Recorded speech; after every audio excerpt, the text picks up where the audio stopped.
have refused to believe that I'm leaving for like the past few days. And I don't know how earnestly it's showing, but I truly, truly am going to miss Sri Lanka. I always miss it every single time I come here, but it's just so, it holds a very special place in my heart. It's a tiny island that no one really knows about. Most people look at me and think I'm from India, and I have to always tell them, no, I'm from Sri Lanka. And then they're like, oh, where's Sri Lanka? And I'm like, oh, it's a tiny island south of India. It is an independent country, though, but, you know, being here in this house, always driving down this road to get to this house, and the people here, and they all make it such a special place for me, and I will really miss it.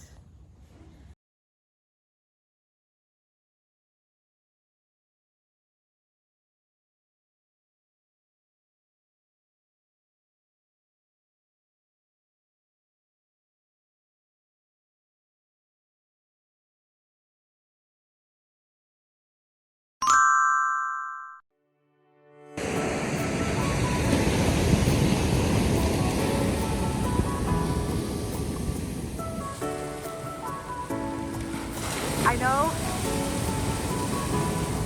you probably can't hear me much over the waves. They're very strong today.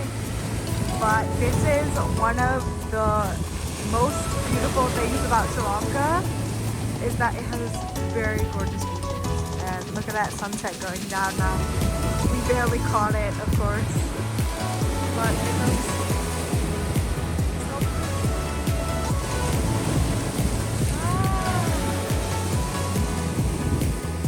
And they also have some of the best seafood ever. See a fish roll. There's good seafood, there's good view, and I am going to go take photos now because it's too pretty.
All right, so now that you've seen the beaches, it's time for another one of my favorite things, which is fireworks.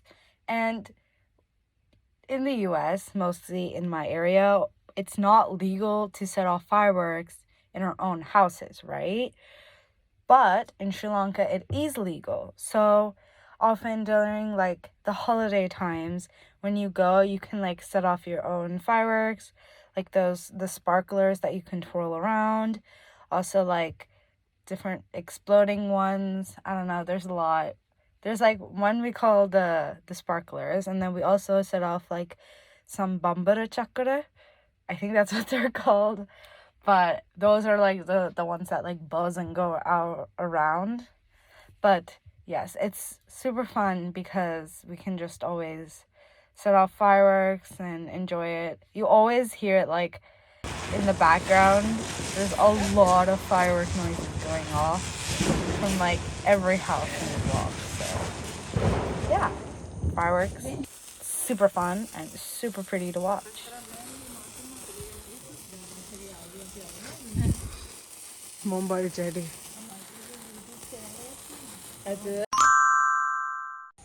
Sri Lanka is also known to have some of the prettiest flowers. This is a hibiscus. It's gorgeous. This is also another pretty flower in our backyard, although some of them have wilted in the past few days. You can see them, they're very pretty. There's some there. We have anthuriums over there. And lots of coconut trees and palm trees.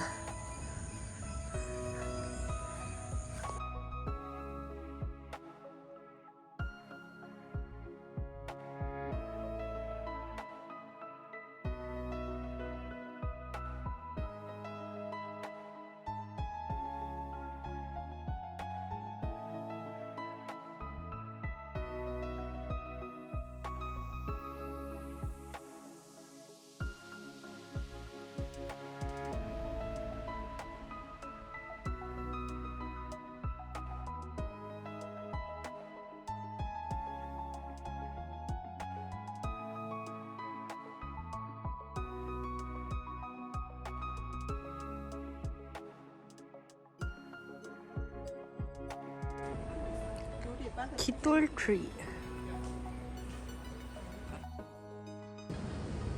Oh, that's also kitul flower. That's what it is when what it looks like when it's like first growing, and that's like more middle stage, I guess, before the flowers actually. Are ke malpipila nene tama? Me devani ke? Are ke tune malpipila? Oh, you know there's, I don't know exactly how many, but after a seventh flower, tree Dies. die. Because the first flower comes from the bottom, and then it goes up. The final one comes from the top.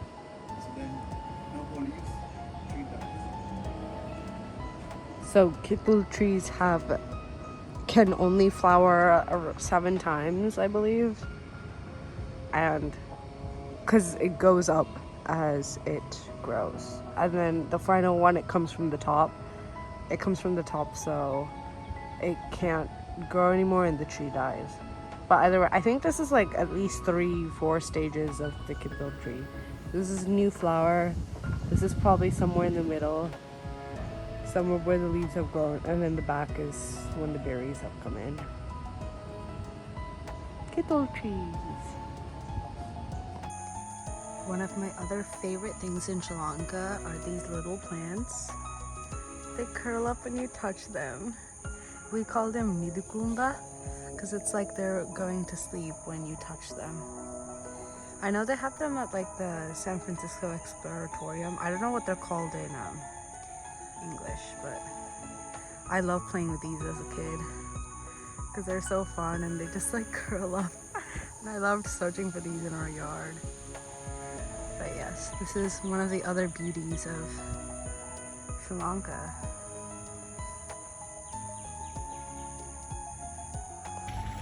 These are the flowers of mimosa leaves.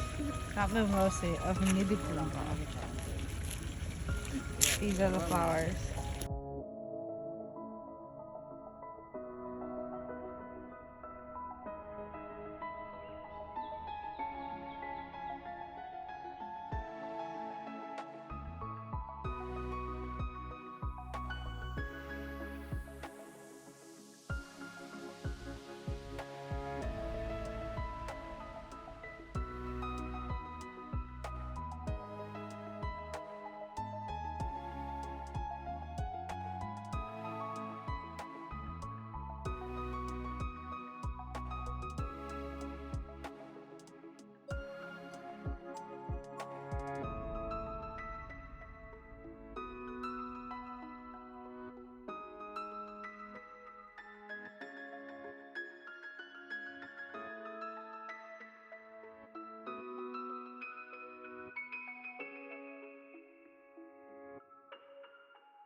This is basically what Sri Lanka is known for. So I have actually never done this before when I was in Sri Lanka, but this is so fun to do. But basically here I am like removing the outside layer of the cinnamon. So that whole entire thing is basically the cinnamon. Or like you peel off a layer and that becomes cinnamon, but this is like the cinnamon tree, you know? And even when I was scraping it, like you could really smell the cinnamon flavor. But yeah, here I'm just like scraping the outside layer with a knife because you don't need it. It also oxidizes very quickly. Oxidizes? It like starts turning brown very quickly, which is quite interesting. But yeah, I have never done this when I was in Sri Lanka, but my grandma happened to be pulling up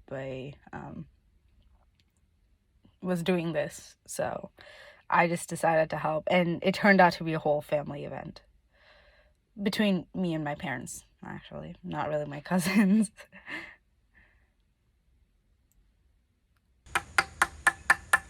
And this is the second step. So this is my dad here, and then that walking away is my grandma. But so my dad is knocking on the cinnamon, and that's to like loosen the layer that we actually need to pull off from the branch itself. So like cinnamon basically, like if you think of it, it has like at least 3 layers, right? So first layer is the brown stuff I removed. The second layer is what my dad is trying to remove now. And then the third layer is like the inside that we don't really eat. And the second layer is basically what we use as cinnamon. So like my dad is cutting a ring around it so he can like get access to that thin layer. And then you use the tip to go under it. You use the tip to cut the slice and then you go under it and remove it. It's actually quite amazing to see, like if you see artisans doing their craft, it's like quite amazing because like they do it so well, and it's so hard to remove the cinnamon in one like large piece. Like my dad just ripped off a small piece, but like that is basically cinnamon. That dried becomes cinnamon. But like most artisans, like cinnamon artisans, like they just peel off the whole thing in one big swoop, and it becomes like such an amazing, like it's worth more when it's peeled all off, all in one go.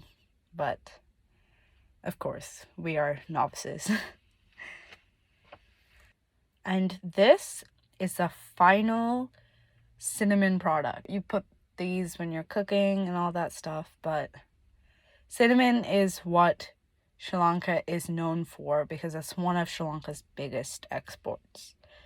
So yes, cinnamon is by far one of the best things about Sri Lanka.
So this is called tippy tip.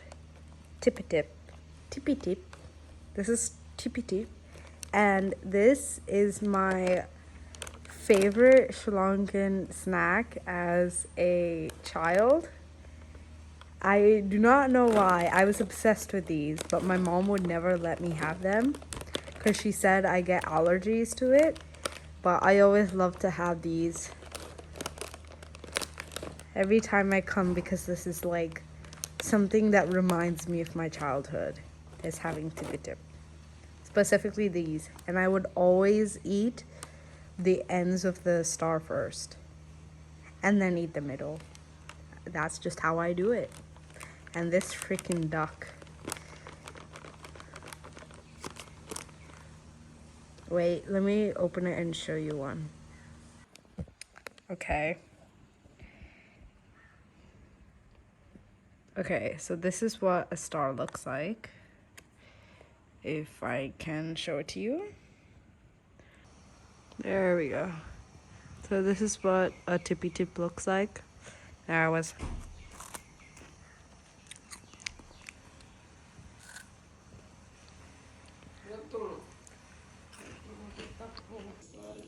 This is a slice.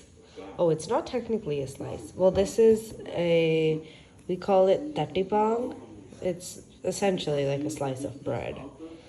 But they bake it like this, and it's a thick, fat slice of bread.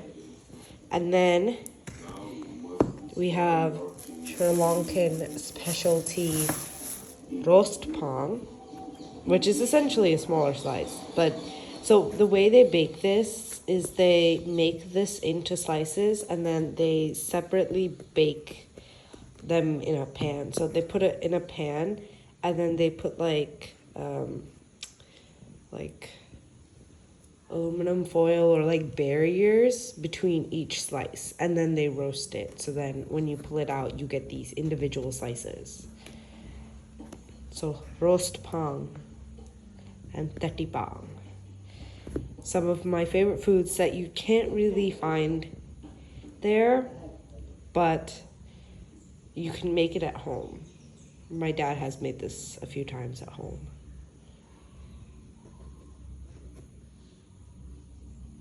These are lotus seeds. These white ones, you can eat them. These green ones are where they come from, and you have to open the outside to get to this white inside. And you can just eat them. And they're very sweet and delicious. This is a flower of coffee. So they usually come as red berries. These are dried out ones. And I broke one open and you can see it's kind of like a coffee bean, right? It doesn't have the smell of coffee yet though. Coffee. This is the outer shell. This is the actual coffee bean.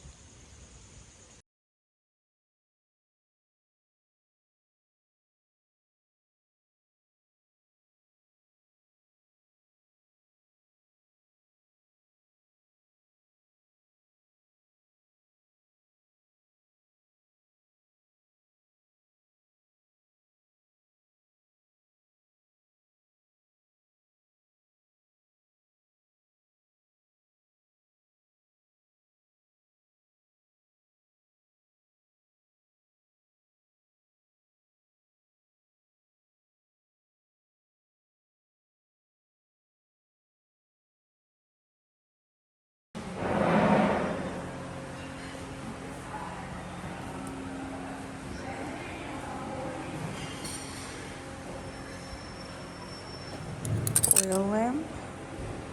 I think this is what you usually rest stuff on.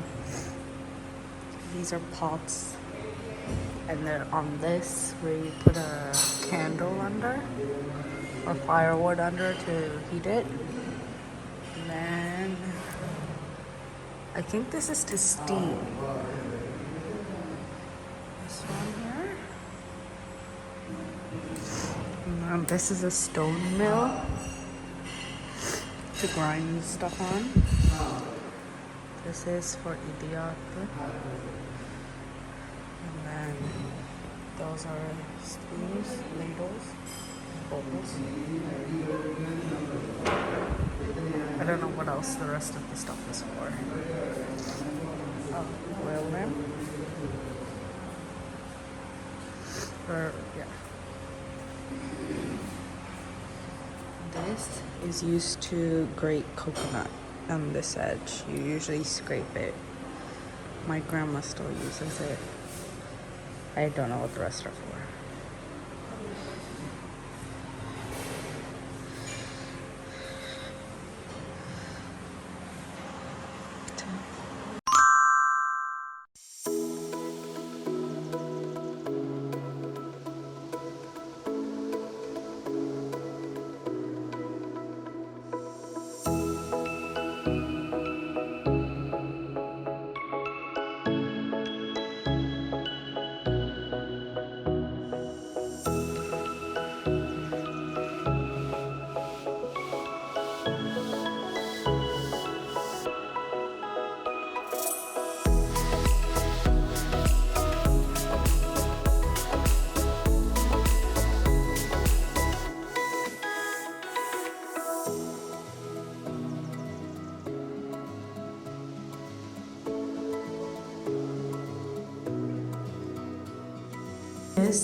This is another Sri Lankan beauty.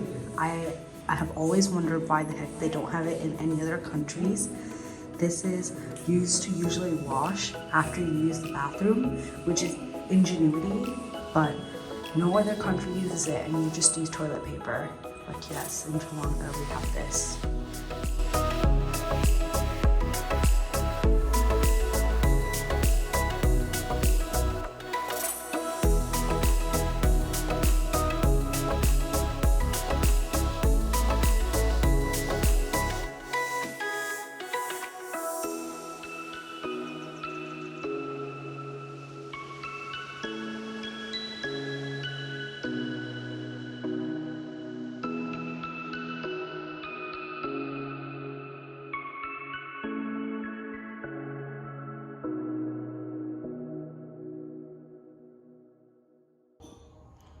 Hi. So before you guys move on with the video, I just wanted to say a few things. So it is my last day here and I am extremely sad because I was born here. I was mostly kind of raised here. So as much as I see US as my home, I also see this as my home. That being said, there are a few things about Sri Lanka that's like, there are good things and bad things about Sri Lanka. Like, you've been watching the good things about Sri Lanka, some of my favorite things that remind me of my childhood or things that I am fascinated with or like that interests me here. That's like because it's not something you can find in the US, so it makes it all the more special when I come here. But there are also bad things, kind of bad things, that cannot be found there that can be found here, which makes it a little difficult. Like, okay, let's get into it, okay? First of all, mosquitoes. I know you've heard of it from me before, but mosquitoes here are an actual annoyance. And that's of course because it's a lot more humid and it rains a lot more. So it's the door just closed because of the wind. It's a lot more of a breeding ground for mosquitoes basically, and especially when you have fresh meat or fresh blood that has not been touched in 4.5 years. It's annoying. I have countless mosquito bites and they're very itchy, so that's not that fun. But that's one of I guess like the biggest bad things. Like even though like it rains frequently here, I personally like the rain, so I don't mind. Um, some other things. Oh, another thing that has annoyed the heck out of me is freaking traffic.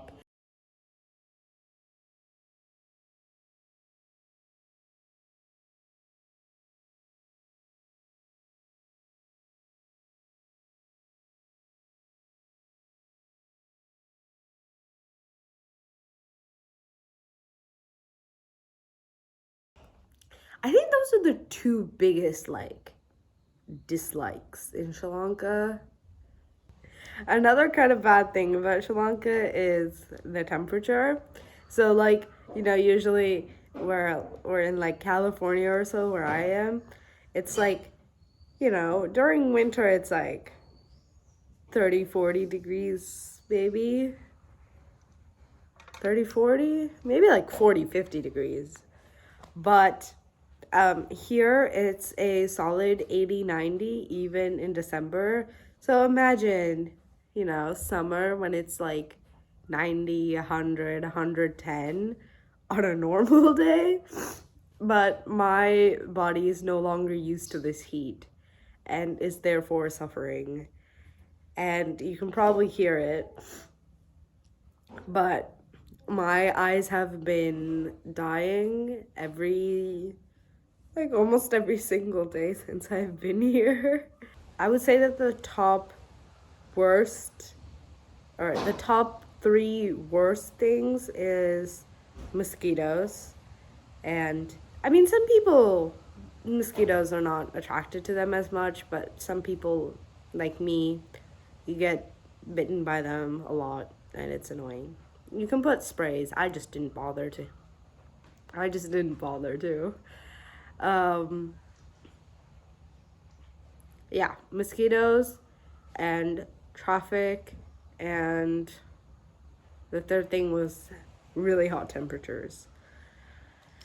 But yeah, other than that though, I honestly love Sri Lanka because it's always so green. And, because it's not as modern yet, there's just a lot of like forest and things like that everywhere. Because it's a lot more foresty here, it's just more resistant to the impacts humans make on Sri Lanka. Because, like, we are still not as modernized here. There's just a lot of like a lot more natural resources and stuff here, which makes it honestly a lot more sorry which makes it a lot more beautiful and precious to me. um you know you walk around and you encounter like 10 different types of flowers and fruits and all those things, and those are all things we eat and use to make a living here. Well, I don't, but Sri Lankans use it to make a living here, so it makes this tiny island very precious.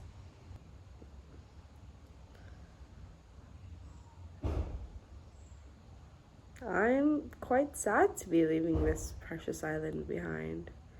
I mean, of course, I'm gonna come back and visit, but it always makes me very sad when I have to leave because we're going back to just us three again, me, my mom, my dad. Like, you know, go back to college, go back to working, and, I'm gonna miss just kind of like going to my grandma and being like, oh, what's that? What's that? Because she's always making something different every day. So is my aunt. And, just talking to my cousins and chatting with them.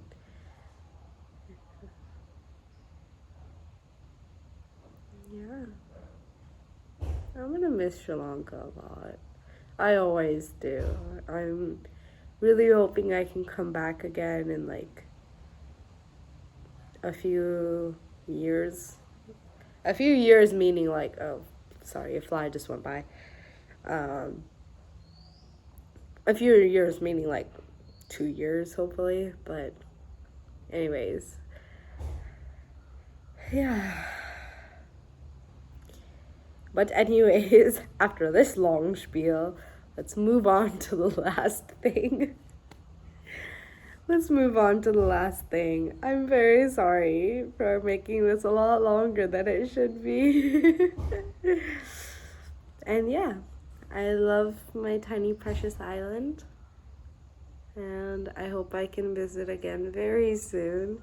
I just need to book the plane ticket and come back, honestly. And yeah, enjoy the last thing. But before that, don't forget to stay you.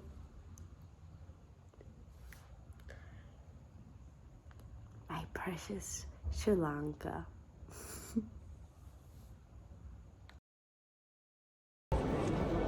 Hi, so we are at the airport,